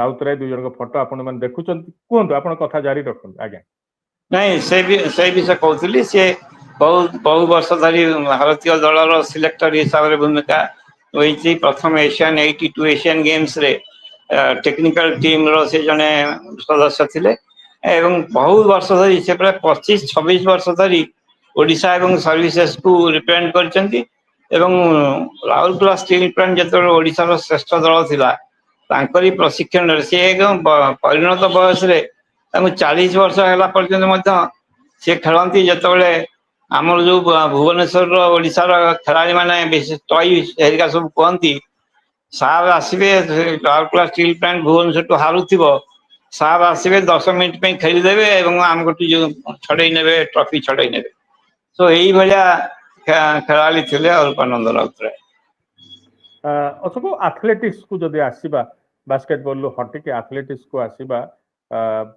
ତାହେଲେ ପ୍ରାରମ୍ଭିକ ପର୍ଯ୍ୟାୟରେ ଯେମିତି ଆପଣ କହିଲେ ମ୍ୟାଡାମଙ୍କ କଥା କହିଲେ କିନ୍ତୁ ଏସିଆନ ଗେମ୍ସରେ ଆମେ ଡକ୍ଟର ଘୋଷ ପଦକ ପାଇନଥିଲେ କିନ୍ତୁ ପ୍ରଥମ ପଦକ ଯାହାର ଫଟୋ ଆମେ ଦେଖୁଛେ ପ୍ରଣତି ମିଶ୍ରଙ୍କର ସେ ପଦକ ନେଇକି ଆସିଲେ ଏବଂ 90 ଦଶକରେ ପିଟି ଉଷା ସାଇନି ଆବ୍ରାହମ ଏମାନଙ୍କର ସମସାମୟିକ ସମୟରେ ନାଁ କରିବା ଏସିଆନ ଗେମ୍ସର ପଦକ ରିଲେରେ ପାଇବା ଏବଂ ତା ପରବର୍ତ୍ତୀ ପର୍ଯ୍ୟାୟରେ ରଚିତା ହୁଅନ୍ତୁ ଅନୁରାଧା ହୁଅନ୍ତୁ ଏମାନେ ପରବର୍ତ୍ତୀ ସମୟରେ ଆସିବା ଇଏ ମହିଳାମାନେ ଆଥଲେଟିକ୍ସରେ ଖୁବ ନାଁ କରିବା ଆରମ୍ଭ କଲେ ପରବର୍ତ୍ତୀ ପର୍ଯ୍ୟାୟରେ ଯୋଉମାନେ ଭାରତୀୟ ଦଳ ଆମେ ଭାରତୀୟ ଦଳରୁ ଖେଳିଥିବା ଖେଳାଳିଙ୍କ ନାଁ ଆମେ ଯେତେବେଳେ ନଉଛେ ପ୍ରଣତି ମ୍ୟାଡାମ ମୁଁ ତ ନିଶ୍ଚିତ କହିବି ଏହାର ଶ୍ରେୟ ଯିବ ଆମର ସ୍ୱର୍ଗତ ପୂର୍ବତନ ମୁଖ୍ୟମନ୍ତ୍ରୀ ଜାନକୀବଲ୍ଲଭ ପଟ୍ଟନାୟକ ଯିଏକି 84-85 ମସିହାରେ କ୍ରୀଡ଼ା ଛାତ୍ରାବାସର କନସେପ୍ଟ ଆରମ୍ଭ କଲେ ଏବଂ 90 ଦଶକ ପରଠାରୁ ଯାହା ଆପଣ କହୁଥିଲେ ଆମ ମହିଳା କ୍ରୀଡ଼ାବିତ ମାନେ ଜାତୀୟ ଆନ୍ତର୍ଜାତିକ ସ୍ତରରେ ସେମାନଙ୍କର ପ୍ରତିଷ୍ଠା ଏବଂ ଭଲ ପ୍ରଦର୍ଶନ କରିବା ଆରମ୍ଭ କରିଥିଲେ ଯାହା କହିଲେ ବେଜିଂ ଏସିଆଡରେ ଯୋଉ ରୌପ୍ୟ ପଦକ ହାସଲ କରିଥିଲେ ପ୍ରଣତି ସିଏ ସ୍ପୋର୍ଟସ ହଷ୍ଟେଲର ଛାତ୍ରୀ ରଚିତା ଏବଂ ଅନୁରାଧା ଦୁଇ ଜଣ ପ୍ରାୟ 10 ବର୍ଷ ଧରି ଭାରତୀୟ ଆଥଲେଟିକ୍ସକୁ ଡମିନେଟ୍ କରି ରଖିଥିଲେ ସ୍ପ୍ରିଣ୍ଟ ଏବଂ ହଡଲ୍ସରେ ସେ ଦୁଇ ଜଣ ଯାକ ହଉଛନ୍ତି ମଧ୍ୟ କ୍ରୀଡ଼ା ଛାତ୍ରାବାସର ଛାତ୍ରୀ ଏବଂ ତା ପରେ ପରେ ଆସିଗଲେ ଆମର ଶ୍ରାବଣୀ ଦ୍ୟୁତି ଯମୁନା ପୂର୍ଣ୍ଣିମା ଇଏ ସମସ୍ତଙ୍କର ବ୍ୟାକଗ୍ରାଉଣ୍ଡରେ ରହିଛି ଆମର କୋଚେସ୍ ମାନଙ୍କର ଯୋଉ ଟ୍ରେନିଂ ଏବଂ ତାଙ୍କର ଯୋଉ ସ୍ପୋର୍ଟସ ହଷ୍ଟେଲର ସୁବିଧା ସୁଯୋଗ ତେଣୁ ଆମେ ତାରି ଫଳ ଏପର୍ଯ୍ୟନ୍ତ ଭୋଗୁଛୁ ଆମେ ପରେ ପରେ ଆସିବା ହକି ବିଷୟରେ ଯୋଉ ଆଥଲେଟିକ୍ସର ଆମର ଯୋଉ ଅଭ୍ୟୁଦୟ ହେଲା ମୁଁ ତ ଭାବୁଛି କ୍ରୀଡ଼ା ଛାତ୍ରାବାସ ଏବଂ ଆମ କୋଚେସ୍ ମାନଙ୍କର ନିଷ୍ଠା ଏହା ପଛରେ ଗୋଟେ ବଡ ଭୂମିକା ଗ୍ରହଣ କରିଥିଲା ପଞ୍ଚାନନ ଗନ୍ତାୟତଙ୍କ ନାଁ ନେଇ ସାରିଛନ୍ତି ୟା ପୂର୍ବରୁ ଆପଣଙ୍କୁ କହି ମଧ୍ୟ ମୁଁ ଟିକେ ଯଦି ଆଡ୍ କରିବାକୁ ଚାହିଁବି ଏଇ ଯୋଉ ଆଥଲେଟ ମାନଙ୍କ ସଫଳତାରେ ପଞ୍ଚାନନ ଗନ୍ତାୟତ ନିଜେ ନ୍ୟାସନାଲ ଗେମ୍ସ ରେ ସେ ସ୍ୱର୍ଣ୍ଣ ପଦକ ମଧ୍ୟ ହାସଲ କରିଥିଲେ। ନନ୍ଦକୃଷ୍ଣ ଦାସଙ୍କ ପରେ ଯୋଉ ବିରାଟ ଏକ ଗ୍ୟାପ୍ ଥିଲା ସ୍ୱର୍ଣ୍ଣ ପଦକ ଓଡ଼ିଶା ଆଥଲେଟିକ୍ସ ରେ ପାଇନଥିଲା, ତାକୁ ସେ ହାସଲ କରିଥିଲେ। ଭଲ ଆଥଲେଟ୍ ଥିଲେ। ହଡଲ୍ସ, ପୁରୁଷ ହଡଲ୍ସ ର ସେ ଖୁବ ଭଲ ନାଁ କରିଥିଲେ। ଛାଇ ହେଇକି ରହିଥିଲେ। ଯଦି ଆମେ କହିବା ସେତେବେଳର ଜାତୀୟ ପ୍ରତିଯୋଗିତାରେ ଅତ୍ୟନ୍ତ ଦୁର୍ଭାଗ୍ୟଜନକ ଭାବରେ ତାଙ୍କର ଦେହ ଖରାପ ହେଇଯିବା କାରଣରୁ ସେ ଭାରତୀୟ ଦଳ ସହ ଯାଇପାରିନଥିଲା ଆନ୍ତର୍ଜାତିକ ପ୍ରତିଯୋଗିତାକୁ। ଆଉ ସେତେବେଳେ ବି ଏତେ ଆନ୍ତର୍ଜାତିକ ପ୍ରତିଯୋଗିତା ହଉନଥିଲା। ସେତେବେଳେ ମାତ୍ର ଯଦି ବି ହଉଥିଲା କେବଳ ସେଇ ବର୍ଷର ଗୋଲ୍ଡ ମେଡାଲିଷ୍ଟଙ୍କୁ ମିଳୁଥିଲା ସୁଯୋଗ, ରୌପ୍ୟ ଏକଦମ ପଦକଧାରୀଙ୍କୁ ମିଳୁନଥିଲା। ସେଇଥିପାଇଁ ସେ ଯାଇପାରିନଥିଲେ। କିନ୍ତୁ ପରବର୍ତ୍ତୀ ସମୟରେ ପଞ୍ଚାନନ ଗତା, ତାଙ୍କ ଫଟୋ ମଧ୍ୟ ଆପଣମାନେ ଭିତରେ ଭିତରେ ଦେଖୁଛନ୍ତି, ସିଏ ରାଉରକେଲାରେ ରହିକି ବହୁ ଖେଳାଳିଙ୍କୁ ବାହାର କରିଛନ୍ତି। ରଚିତା, ଅନୁରାଧା ହୁଅନ୍ତୁ, ହେମନ୍ତ ପଟେଲ ହୁଅନ୍ତୁ, ବହୁ ଖେଳାଳି, ସଞ୍ଜୟ ଯିଏକି ଖୁବ ଭଲ ନାଁ କରିଥିଲେ ଆଥଲେଟିକ୍ସରେ, ଏକାଧିକ ଖେଳାଳିଙ୍କୁ ବାହାର କରିବାରେ ଯୋଗଦାନ ତାଙ୍କର ରହିଥିଲା। ଏବଂ ଆଉ ଆଉ ଯଦି ଆସିବା ଅଶୋକ ବାବୁ, କ୍ରିକେଟ, ଇଏ ତାଙ୍କ ଫଟୋ, ଇଏ ହଉଛନ୍ତି ପଞ୍ଚାନନ ଗନ୍ତାୟତ, ମୁଁ ଯାହାଙ୍କ ତ ପିତା ପଞ୍ଚନନଙ୍କୁ ସଦାବେଳେ କହେ ନନ୍ଦ ଦାସଙ୍କ ପରେ ସିଏ ଜଣେ କମ୍ପ୍ଲିଟ ପ୍ୟାକେଜ ର ଆଥଲେଟ୍। କମ୍ପ୍ଲିଟ ପ୍ୟାକେଜ ମାନେ ଗୋଟେ ସ୍ପୋର୍ଟସ ମ୍ୟାନ ର ଯଦି ଗୋଟେ ଆଇଡିଆଲ ଫ୍ରେମ ଜଣେ ଡ୍ରିମ କରେ, ସିଏ ହେବେ ପଞ୍ଚାନନ ଗନ୍ତାୟତ। ଆପଣ ତ ଲେଖିଛନ୍ତି ବହୁତ ତାଙ୍କ ଉପରେ ଆର୍ଟିକିଲ। ଭଲିବଲ କୁହନ୍ତୁ, ଫୁଟବଲ କୁହନ୍ତୁ, ଆଥଲେଟିକ୍ସ କୁହନ୍ତୁ, ତିନୋଟି ଖେଳରେ ତାଙ୍କର ଶ୍ରେଷ୍ଠତ୍ୱ ପ୍ରତିପାଦନ କରିବା, ଇଏ ଏକଦମ ରେୟାରେଷ୍ଟ ଅଫ ଦି ରେୟାର ବୋଧହୁଏ ଜଣେ ଆଥଲେଟ୍। ଏବଂ ସେଇ ଧାରାର ଆଥଲେଟ୍ ହଉଛନ୍ତି। ତାପରେ ଯଦିବା ଭାରତୀୟ ଦଳକୁ ପ୍ରତିନିଧିତ୍ୱ କରିନାହାନ୍ତି, ଭାରତୀୟ ଦଳର ବହୁ ସମୟ ଧରି କିଛି କିଛି କାଳ ସେ କୋଚ ହିସାବରେ ସର୍ଭ କରିଛନ୍ତି ଏବଂ ତାଙ୍କର ଅବଦାନ ଆଜି ପର୍ଯ୍ୟନ୍ତ ମଧ୍ୟ ଜାରି ରହିଛି। ପିଲାଙ୍କୁ ଶିଖେଇବା ସେଟା ଜାରି ରହିଛି। ଏବଂ ଯେମିତି ସେ ଅଶୋକ ବାବୁ କହିଲେ ଯେ ଫୁଟବଲରେ ଖୁବ ଚମତ୍କାର ବ୍ୟାକ୍ ଖେଳାଳି ହିସାବରେ ପଞ୍ଚାନନ ଗନ୍ତାୟତଙ୍କ ନାଁ ଡାକ ଥିଲା। କଟକ ଲିଗ୍ ଅସମ୍ପୂର୍ଣ୍ଣ ରହୁଥିଲା ଯଦି ପଞ୍ଚାନନ ଗନ୍ତାୟତ ବା ଗନ୍ତା ଗନ୍ତା ବୋଲି ତାଙ୍କୁ ସେତେବେଳେ ଫ୍ୟାନ ମାନେ ଡାକୁଥିଲେ, ଯଦି ସେ ନ ପହଞ୍ଚୁଥିଲେ ମ୍ୟାଚ ଖେଳିବା ପାଇଁ। ଏବଂ ଭଲିବଲରେ ମଧ୍ୟ ସେ ସର୍ବଭାରତୀୟ ଯୋଉ ତାଙ୍କର ଇସ୍ପାତ ଦଳ ରହୁଥିଲା, ଯୋଉ ରାଷ୍ଟ୍ରୀୟ ଇସ୍ପାତ ଦଳ ଗଠନ ହଉଥିଲା ସବୁ ଷ୍ଟିଲ ପ୍ଲାଣ୍ଟ ମାନଙ୍କୁ ନେଇକି, ତାର ମଧ୍ୟ ଖେଳିକି ବ୍ରୋଞ୍ଜ ପଦକ, ବହୁତ ଦିନ ପର୍ଯ୍ୟନ୍ତ ସେ ପ୍ରଥମ ଆଉ ଏକମାତ୍ର ପଦକଧାରୀ ଭାବରେ ନ୍ୟାସନାଲ ଭଲିବଲରେ ସେ ଅନେକ ଦିନ ପର୍ଯ୍ୟନ୍ତ ପଞ୍ଚାନନ ଗନ୍ତାୟତ ରହୁଥିଲେ। ଅଶୋକ ବାବୁ, ଆମେ ଯଦି ଆଣିବା, ଏବେ ଆସିବା କ୍ରିକେଟ ଆଡକୁ, ବହୁତ ଦିନରୁ 1948-49 ମସିହାରୁ ଯଦି ଆମେ ରଣଜି ଟ୍ରଫିର ଧାରାରେ ଖେଳି ଆସୁଛୁ, ଏବଂ ମଝିରେ ଜୁନିୟର ଦଳରେ ଯେମିତି ରଞ୍ଜିତ ବିଶ୍ୱାଳ ହୁଅନ୍ତୁ, ଅଣ୍ଡର-19 ଭାରତୀୟ ଦଳର ଅଧିନାୟକତ୍ୱ କରିଥିଲେ। ପ୍ରଥମ ଅଣ୍ଡର-19 ୱାର୍ଲଡ କପରେ ଭାରତୀୟ ଦଳ ପକ୍ଷରୁ ଖେଳିଥିଲେ। ଶ୍ରୀତମ ଦାସ ହୁଅନ୍ତୁ, ଏମିତି ଜଣେ ଦୁଇ ଜଣ ଜୁନିୟରରେ ଖେଳିଥିଲେ। କିନ୍ତୁ ଦେବାଶିଷ ମହାନ୍ତି, ଯାହାଙ୍କ ଫଟୋ ଆମେ ଦେଖୁଛେ, ଯୋଉ 96-97 ସିଜିନ, ଏକ ଐତିହାସିକ ସିଜିନ, ଯେତେବେଳେ କେହି ଓଡ଼ିଶାର ଗୋଟେ ଧାରଣା ଥିଲା ଯେ ଭାରତୀୟ ସିନିୟର ଟିମ୍ରୁ କୌଣସି ଓଡ଼ିଶାରେ କ୍ରିକେଟର ଖେଳିପାରିବେନି। ସେ ଯୋଉ ବ୍ୟାରିୟର, ସେ ଯୋଉ ମେଣ୍ଟାଲ ଗୋଟେ ଥିଲା ଯେ ମାନସିକ ଧାରାରେ ନାଇଁ ଆମେ କରିପାରିବୁନି, ଦେବାଶିଷ ଖେଳିଲେ। ତା ପରଠାରୁ ଏକ ଲାଇନ ଲାଗିଲା, ଶିବସୁନ୍ଦର ଦାସ, ସଞ୍ଜୟ ରାଉଳ ଏମାନେ ଖେଳିଲେ। ଇଏ ଦେବାଶିଷଙ୍କର ଗୋଟେ ଯୁଗ ପରିବର୍ତ୍ତନ କଥା, ଯୁଗ ପ୍ରବର୍ତ୍ତକ ଆମେ କହିପାରିବା ଦେବାଶିଷ ମହାନ୍ତି। ମୋର ଏଇ ବିଷୟରେ ମନେ ପଡ଼ିଯାଉଛି ଜଣେ ବିଶିଷ୍ଟ କ୍ରୀଡ଼ା ବିଜ୍ଞାନ ର ବିଶାରଦ ଆସିଥିଲେ ଗୋଟେ କନଫରେନ୍ସକୁ। ମୁଁ ତାଙ୍କୁ ପଚାରିଥିଲି ଯେ ଆଫ୍ରିକାର କେନିଆରୁ ଏତେ କାହିଁକି ବାହାରୁଛନ୍ତି ବଡ଼ ବଡ଼ ଅଲମ୍ପିଆନ ଗୋଲ୍ଡ ମେଡାଲିଷ୍ଟ। ସିଏ କହିଲେ ତାର ବହୁତ କାରଣ ଅଛି, କିନ୍ତୁ ଗୋଟିଏ କାରଣ ହେଲା ସେଠି ଜଣେ କିପ୍ଚୋ କେନୋ ବୋଲି ଆଥଲେଟ୍ ବାହାରିଲେ, 5000 10,000 ଗୋଲ୍ଡ ମେଡାଲ ନେଲେ। ସବୁ କେନିଆନ ଛୋଟ ପିଲା ତାଙ୍କୁ ଆଇଡଲ ଭାବିକିରି, ରୋଲ ମଡେଲ ଭାବିକିରି କହିଲେ ଆମେ କିପ୍ଚୋ କେନୋ ହବୁ। ସେଇ ଧାରାକୁ ଆରମ୍ଭ କରିଥିଲେ ଦେବାଶିଷ ମହାନ୍ତି, ଯୋଉଟାକୁ ଅସମ୍ଭବ ମନେ ହଉଥିଲା ଓଡ଼ିଶାରୁ ଜଣେ ଯାଇକି ଭାରତୀୟ ଦଳର ପୁଣି ଫାଷ୍ଟ ବୋଲିଂ ରେ ଖେଳିବ। ସିଏ ଯୋଉ ଧାରାଟା ଆରମ୍ଭ କଲେ, ବହୁ ଖେଳାଳି ଇନ୍ସପାୟାର୍ଡ ହେଇଥିଲେ, ତାଙ୍କୁ ରୋଲ ମଡେଲ ବୋଲି ଧରା ଯାଇଥିଲା। ଆପଣ ଯାହା କହିଲେ, ତାପରେ 2 ଜଣ ଭାରତୀୟ ଦଳରେ ଖେଳିଲେ ଏବଂ ବହୁତ ଖେଳାଳି ଆମର ଅଣ୍ଡର-18 ଅନ୍ୟାନ୍ୟ ଅଣ୍ଡର-22 ରେ ଖେଳିଛନ୍ତି ଭାରତୀୟ ଦଳରେ। କିନ୍ତୁ ସିନିୟର ଦଳରେ, ଟେଷ୍ଟ ଦଳରେ ଶିବ ସୁନ୍ଦର ଏବଂ ଏମାନଙ୍କ ପରେ ଆଉ କେହି ପାଇନାହାନ୍ତି। ମୁଁ ଭାବୁଛି ଆସନ୍ତା ଦିନରେ ଆଉ ଜଣେ ରୋଲ ମଡେଲ ସେମିତି ଯଦି ବାହାରିବେ ଆମର ଶିବ ସୁନ୍ଦର କିମ୍ବା ଦେବାଶିଷଙ୍କ ଭଳି, ତେଣୁ ଆଉ ଟିକେ ଇନ୍ସପାୟାର୍ଡ ହେବେ ପିଲାମାନେ ଏବଂ ଭାରତୀୟ ଦଳରେ ସ୍ଥାନ ପାଇବେ। ଦେବାଶିଷ ମହାନ୍ତି ଟେଷ୍ଟ ମ୍ୟାଚ୍ ଖେଳିଛନ୍ତି ଭାରତ ପାଇଁ, ଦିନିକିଆ ମ୍ୟାଚ୍ ଖେଳିଛନ୍ତି ଭାରତ ପାଇଁ। ଆଉ ବଡ଼ କଥା ହେଉଛି ପ୍ରଥମ ଓଡ଼ିଆ ଖେଳାଳି ଭାବରେ କ୍ରିକେଟ ବିଶ୍ୱକପରେ ସାମିଲ ହେବାର ସୁଯୋଗ ପାଇଥିଲେ। 1999ରେ ଇଂଲଣ୍ଡରେ ଯୋଉ କ୍ରିକେଟ ବିଶ୍ୱକପ ହୋଇଥିଲା ସେଥିରେ ସେ ସାମିଲ ହେଇଥିଲେ ଏବଂ ସିଏ କେମିତି ପ୍ରଥମେ ନଥିଲେ ପରେ କେମିତି ଆସିଲେ ସେ ଗୋଟେ ଆଉ ଏକ କାହାଣୀ, ଆଉ ଏକ ମଜାଦାର ଜିନିଷ। ଅଶୋକ ବାବୁ, ହକିକୁ ଫେରିବା, ସରକାରୀ ଭାବେ ଆନୁଷ୍ଠାନିକ ଭାବେ ଜାତୀୟ ଖେଳ ଭାବେ ହକିକୁ କେବେ କେହି କହିନାହାନ୍ତି ବା ସେ ମର୍ଯ୍ୟାଦା ଦିଆଯାଇ ନାହିଁ, କିନ୍ତୁ ସାଧାରଣ ଭାରତୀୟଟେ ଭାବେ ହକି ହେଉଛି ଆମର ଜାତୀୟ ଖେଳ। କାରଣ ଆମର ଏତେ ସଫଳତା ଥିଲା ଧ୍ୟାନଚାନ୍ଦ ଠାରୁ ନେଇକି ତା ପରବର୍ତ୍ତୀ ପର୍ଯ୍ୟାୟରେ। କିନ୍ତୁ ଓଡ଼ିଶାରେ ହକି ବହୁ ଦିନରୁ ରହିଛି, ବିଶେଷ କରି ସୁନ୍ଦରଗଡ଼, ଅବିଭକ୍ତ ସୁନ୍ଦରଗଡ଼ରେ ହକି ଖେଳା ଯାଉଛି ବହୁ ଦିନରୁ। ତାପରେ ମଧ୍ୟ ଆପଣମାନେ ମଧ୍ୟ ଉପକୂଳବର୍ତ୍ତୀ ଜିଲ୍ଲା ମାନଙ୍କରେ ମଧ୍ୟ ବହୁତ ଦିନରୁ ହକି ଖେଳ ହଉଥିଲା। ରେଭେନ୍ସାର ଟିମ୍ ଥିଲା, ବିଜେପି କଲେଜର ଟିମ୍ ଥିଲା, ବାଣୀବିହାରର ଟିମ୍ ଥିଲା, ବହୁତ ଟିମ୍ ଥିଲା ଉପକୂଳବର୍ତ୍ତୀ ଅଞ୍ଚଳରେ। ଏଠୁ ଜିଲ୍ଲା ମାନଙ୍କରୁ ମଧ୍ୟ ଖେଳାଳି ରହୁଥିଲେ। କିନ୍ତୁ ଏ ଯୋଉ ଭାରତୀୟ, ହଁ ତା ଭିତରେ ଆମେ କହିପାରିବା ଯେ ଜୁନିୟର ରେ ପିଟର ତିର୍କି ଖେଳିବାର ସୁଯୋଗ ପାଇଥିଲେ, କିନ୍ତୁ ସିନିୟରକୁ କେହି ଯାଇନଥିଲେ ଓଡ଼ିଶାର ଖେଳାଳି। ଏ ଯୋଉ 1995ରେ ଦିଲ୍ଲୀପ ତିର୍କି ସିନିୟର ଦଳରୁ ଖେଳିବା, ଇନ୍ଦିରା ଗାନ୍ଧୀ ଗୋଲ୍ଡ କପ୍ ତାଙ୍କ ପ୍ରଥମ ପ୍ରବେଶ ଭାରତୀୟ ସିନିୟର ଦଳରୁ ଖେଳିଲେ ଏବଂ 1996 ପ୍ରବେଶର କିଛି ମାସ ଭିତରେ ଆଟଲାଣ୍ଟା ଅଲିମ୍ପିକ୍ସକୁ ଚାଲିଯିବା ଏବଂ ତା ପରବର୍ତ୍ତୀ 3ଟି ଅଲିମ୍ପିକ୍ସରେ ଭାଗ ନେବା, ଇଏ ଗୋଟେ ଓଡ଼ିଶାର ହକିକୁ ସାରା ବିଶ୍ୱରେ ପରିଚୟ ଦେଇଦେଲା ଏବଂ ଦିଲ୍ଲୀପ ଭାଇଙ୍କ ଭଳିଆ ହବା ପାଇଁ ସମସ୍ତେ ଚାହିଁଲେ। ଇଏ ଗୋଟେ ଭଗବାନଙ୍କର, ଆପଣ କହିପାରିବେ ଭଗବାନଙ୍କ ଦ୍ୱାରା ପ୍ରେରିତ ହୋଇଥିବା ବ୍ୟକ୍ତି ଦିଲ୍ଲୀପ ତିର୍କି।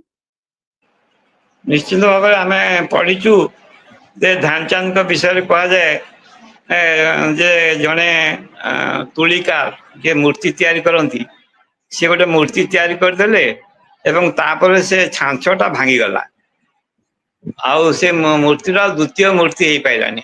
ଧ୍ୟାନଚାନ୍ଦ ହଉଛନ୍ତି ଜଣେ ସେମିତି ଖେଳାଳି ଏବଂ ତାଙ୍କର ଯଦି କିଏ ରହିବ, ମୁଁ ପାଖାପାଖି ଓଡ଼ିଶାର ଦିଲ୍ଲୀପ ତିର୍କିଙ୍କୁ ଆପଣ ଯେମିତି କହୁଥିଲେ, ସିଏ ହଉଛନ୍ତି ସେଇ ସ୍ତରର ଖେଳାଳି। ସେତେବେଳେ ମୋ ମନେ ଅଛି ସାରା ଭୁବନେଶ୍ୱରରେ ବଡ଼ ବଡ଼ ଓଟିଭି ତରଫରୁ ହୋର୍ଡିଂ ମରା ହଉଥିଲା ତାଙ୍କ ଫଟୋ ସହିତ, ହୋମ ଗ୍ରୋନ୍ ୱାର୍ଲଡ କ୍ଲାସ୍। ଯୋଉ ଜିନିଷଟି ତାଙ୍କର ଲେଖାଯାଉଥିଲା ସେଇଟା ମନ ଭିତରେ ରହିଯାଉଥିଲା। ତେଣୁ ପ୍ରଥମ ପ୍ରକୃତ ୱାର୍ଲଡ କ୍ଲାସ୍ ଜଣେ ଖେଳାଳି ବାହାରିଲା ଗୋଟେ ନିପଟ ମଫସଲ ଗାଁରୁ, ସଉନାମରାରୁ ବାହାରିକିରି 3ଟି ଅଲମ୍ପିକ୍ସ, 3ଟି world cup, Asia games, Commonwealth gold, ଅସରନ୍ତି ତାଙ୍କର ରହିଛି ସଫଳତା। ଏବଂ ସିଏ ଯୋଉ ଧାରା ଆରମ୍ଭ କରିଥିଲେ ତାପରେ ତ ଯାହା ସବୁ ହେଇଛି ଇତିହାସ ସମସ୍ତେ ଜାଣିଛନ୍ତି। ସେ ବାହାରିଲେ ଆଉ ଜଣେ ପଦ୍ମଶ୍ରୀ ଇଗ୍ନେଶ ଅର୍ଜୁନାୱାଡି, ପ୍ରବୋଧ, ବୀରେନ୍ଦ୍ର, ବର୍ତ୍ତମାନ ଅମିତ, ଇଏ ଧାରା ଚାଲିଲା। ସେମିତି ଝିଅ ମାନଙ୍କର ବି ଧାରା ଚାଲିଲା। କିନ୍ତୁ ଗୋଟିଏ କଥା ହଉଛି, ସେ ଯୋଉ ସୁନ୍ଦରଗଡ଼ରେ ସେଇ ପ୍ରତିଭା ଥିଲା, ତାଙ୍କୁ ଲୋକଲୋଚନକୁ ଆସି ପାରୁନଥିଲେ। ଏଇ ଯୋଉ କଥା କହୁଥିଲି କ୍ରୀଡା ଛାତ୍ରାବାସ ତାଙ୍କର ଦ୍ୱାର ଖୋଲିଦେଲା। ନିଶ୍ଚିତ ଭାବରେ ସେ ପ୍ରତିଭା, ଯୋଉ ସୁନ୍ଦରଗଡ଼ର ସେ ଯୋଉ ପ୍ରତିଭାର ଧାରା, ଟିକେ କେମିତି କହିବି ଯେ ଆଗରୁ ଯେମିତି 3 ଜଣ 4 ଜଣ 5 ଜଣ ଏକାଠି ରହୁଥିଲେ, ଟିକେ ଲିଙ୍କରେ ସାମାନ୍ୟ ଅସୁବିଧା ହଉଛି। ଯୋଉ କଥା ଅଶୋକ ବାବୁ କହିବା ପାଇଁ ଚାହୁଁଥିଲେ ଯେ ସେତେବେଳେ ସମୟରେ ଯୋଉ ସମସ୍ତେ ଉତ୍ସାହିତ ହେଲେ ଦିଲ୍ଲୀପଙ୍କ ସଫଳତା ପରେ, ଏକାଧିକ ବାହାରିଲେ, ଜ୍ୟୋତି ସୁନିତା କୁଲୁ ହୁଅନ୍ତୁ, ସୁଭଦ୍ରା ପ୍ରଧାନ ହୁଅନ୍ତୁ, ସେମାନେ ବାହାରିକିରି ଭାରତୀୟ ଦଳରେ ଖେଳିବାର ସୁଯୋଗ ପାଇଥିଲେ ଏବଂ ପ୍ରବୋଧ ତିର୍କି, ତାଙ୍କ ବଡ ଭାଇ ଇଗ୍ନେଶ ତିର୍କି, ସେମାନେ ମଧ୍ୟ ଜୁନିୟର ବିଶ୍ୱକପରେ ଚମ୍ପିଆନ ହେବାର ସୁଯୋଗ ପାଇଥିଲେ। ଏବଂ ଦିଲ୍ଲୀପ ତିର୍କିଙ୍କର ଯୋଉ ରେକର୍ଡ, ଏବେ ଯିଏ ଦିଲ୍ଲୀପ ତିର୍କି ଅଛନ୍ତି ହକି ଇଣ୍ଡିଆର ସଭାପତି, ସେ ହଉଛନ୍ତି ଆମର ଭାରତର ସବୁଠାରୁ ଅଧିକ କୋଉଠି ଯୋଡି ହେଇଛନ୍ତି ଅଶୋକ ବାବୁ। ଆମେ ଦିଲ୍ଲୀପ ତିର୍କି ମଧ୍ୟ ବର୍ତ୍ତମାନ ସମୟରେ ମଧ୍ୟ ରେକର୍ଡ ହୋଲ୍ଡର, ଅତୀତରେ ବିଶ୍ୱର ସବୁଠାରୁ ଅଧିକ ମ୍ୟାଚ୍ ଖେଳିଥିବାର ଖେଳାଳି ଥିଲେ କିଛି ଦିନ ପର୍ଯ୍ୟନ୍ତ। ଏବେ ବି 412ଟି ମ୍ୟାଚ୍ ଖେଳିବାର ରେକର୍ଡ ଭାରତୀୟ ହକିରେ ଅତୁଟ ରହିଛି। ଏକଦମ ଭାରତର ତ ରେକର୍ଡ ରହିଛି, ବିଶ୍ୱ ରେକର୍ଡ ଅନ୍ୟମାନେ ଅତିକ୍ରମ କରିସାରିଲେଣି। ଖୁବ ସୀମିତ ଖେଳାଳି 2-3 ଜଣ ବୋଧେ ଅତିକ୍ରମ କରିଛନ୍ତି, କିନ୍ତୁ ଭାରତର ରେକର୍ଡ ଅକ୍ଷୁଣ୍ଣ ରହିଛି ତାଙ୍କର ପ୍ରତିନିଧିତ୍ୱ। ଆଉ ଗୋଟିଏ ଆଉ ଜଣଙ୍କ ନାଁ ନେବା ପାଇଁ ଚାହିଁବେ ଅଶୋକ ବାବୁ, ସେ ଖେଳରେ ଏବେ ଏବେ ଟିକେ ବ୍ୟବସ୍ଥା ଭଲ ହଉଛି, କିନ୍ତୁ ସେ ସମୟରେ ତାଙ୍କ ସମୟରେ 80 ଦଶକରେ ବ୍ୟବସ୍ଥା ଭଲ ନଥିଲା। ଜଣେ ବଢିଆ କ୍ରିକେଟର ଥିଲେ, ଇଷ୍ଟ ଜୋନ୍ ସ୍କୁଲ କ୍ରିକେଟର ଅଧିନାୟକ ଥିଲେ ଏବଂ ସେ ଖେଳିଥିଲେ ଯୋଉ ମ୍ୟାଚ୍ ନର୍ଥ ଜୋନ୍ ବା ଉତ୍ତର ଭାରତର ଯୋଉ ସ୍କୁଲ ଟିମ୍, ତାର କ୍ୟାପ୍ଟେନ୍ ଥିଲେ କପିଲ ଦେବ, ଇଏ ଥିଲେ ପୂର୍ବାଞ୍ଚଳ ଦଳର କ୍ୟାପ୍ଟେନ୍। କିନ୍ତୁ ସେ କ୍ରିକେଟକୁ ତ୍ୟାଗ କରିକି ଆସିଲେ ବ୍ୟାଡମିଣ୍ଟନକୁ ଏବଂ ଭାରତୀୟ ଦଳରୁ ଖେଳିଲେ, ଏସିଆନ୍ ଗେମ୍ସରେ ମେଡାଲ ଜିତିଲେ। ସିଓଲ ଏସିଆନ୍ ଗେମ୍ସରେ ସନତ ମିଶ୍ର ସନତ ଭାଇଙ୍କୁ ବା ସୋନୁ ଭାଇଙ୍କୁ ଭୁଲି ହବ ନାହିଁ। ନିଶ୍ଚିନ୍ତ ଭାବରେ ଯେତେବେଳେ ସେ ତ ପ୍ରଥମ ଆମର ଲିଜେଣ୍ଡ ହିସାବରେ ପ୍ରଥମ ଷ୍ଟାର ସିଏ ହଉଛନ୍ତି ଓଡ଼ିଶା କ୍ରୀଡ଼ାର।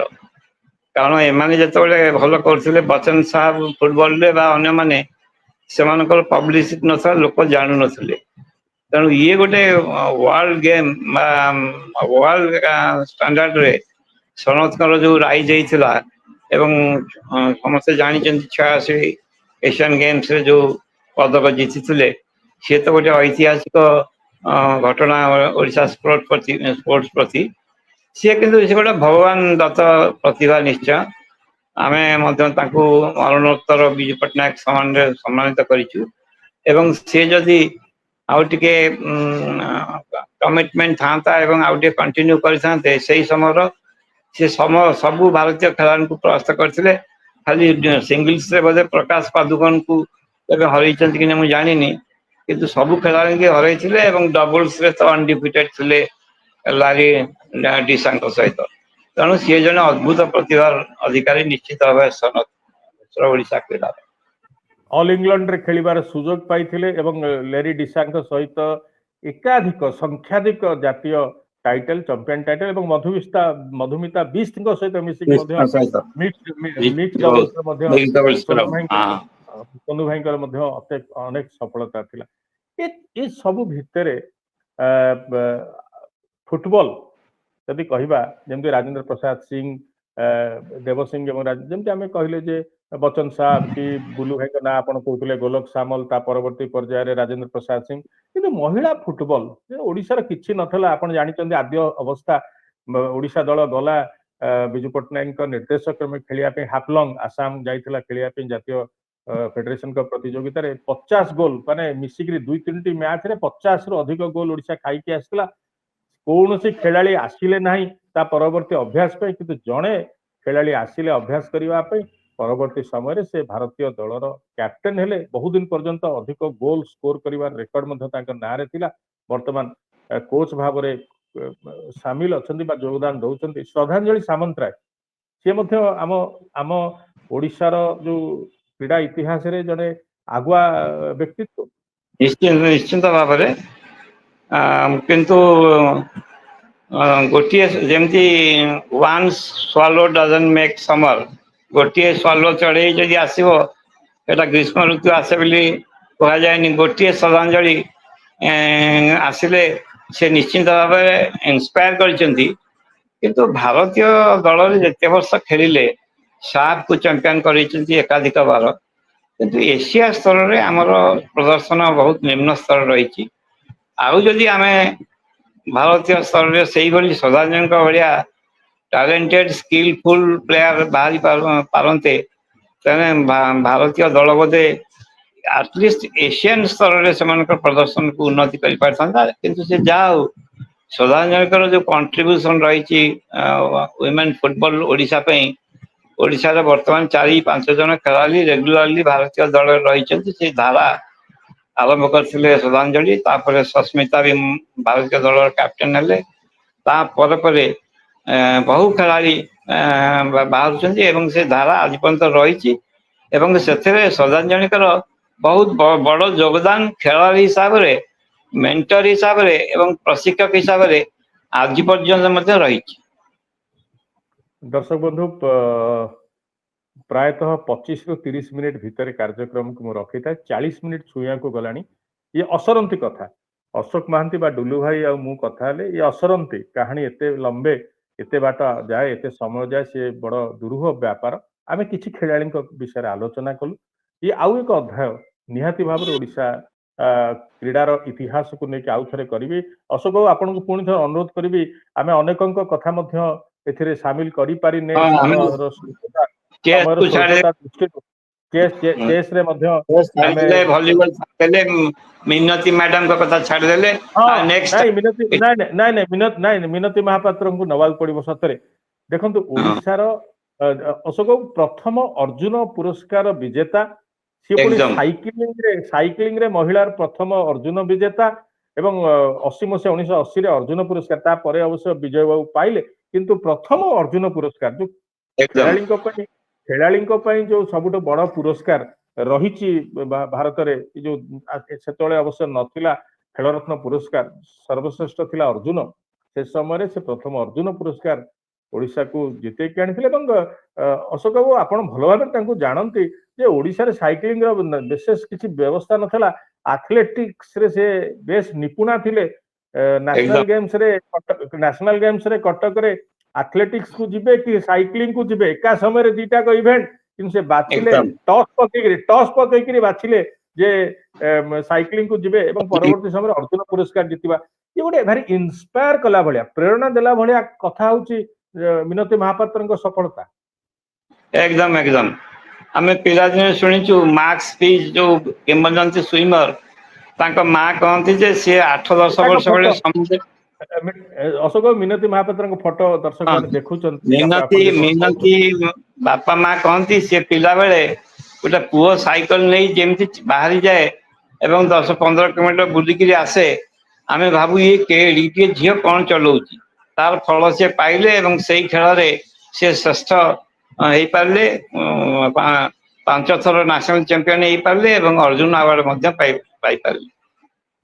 ଏବଂ ଏଠି ଗୋଟେ ଆଡ୍ କରିବାକୁ ଚାହିଁବି ନିକଟରେ କିଛି ବର୍ଷ ତଳେ 2 ବର୍ଷ ତଳେ ଯୋଉ ଭାରତୀୟ ସାଇକ୍ଲିଂ ସଂଘ ସେ ଗୋଟେ ଲିଜେଣ୍ଡ ପୁରସ୍କାର ଧାରା ଆରମ୍ଭ କରିଥିଲେ ତାଙ୍କର ଯୋଉ ବାର୍ଷିକ ଏଜିଏମ୍ ବେଳେ ସେଥିରେ ପ୍ରଥମ ପୁରସ୍କାର ସେ ମିନତି ମହାପାତ୍ରଙ୍କୁ हाँ ପ୍ରଦାନ କରିଥିଲେ। निश्चिंत ଅଶୋକ ଆଉ ଥରେ ପୁଣି ଆପଣଙ୍କୁ ନିମନ୍ତ୍ରଣ କରିବି ଆମେ କଥା ହେବା ଏକ ଦ୍ୱିତୀୟ ଭାଗରେ କାରଣ ପାଖାପାଖି 43 ମିନିଟ୍ ସମୟ ହେଲାଣି ମତେ କାର୍ଯ୍ୟକ୍ରମ ସାରିବାକୁ ପଡିବ।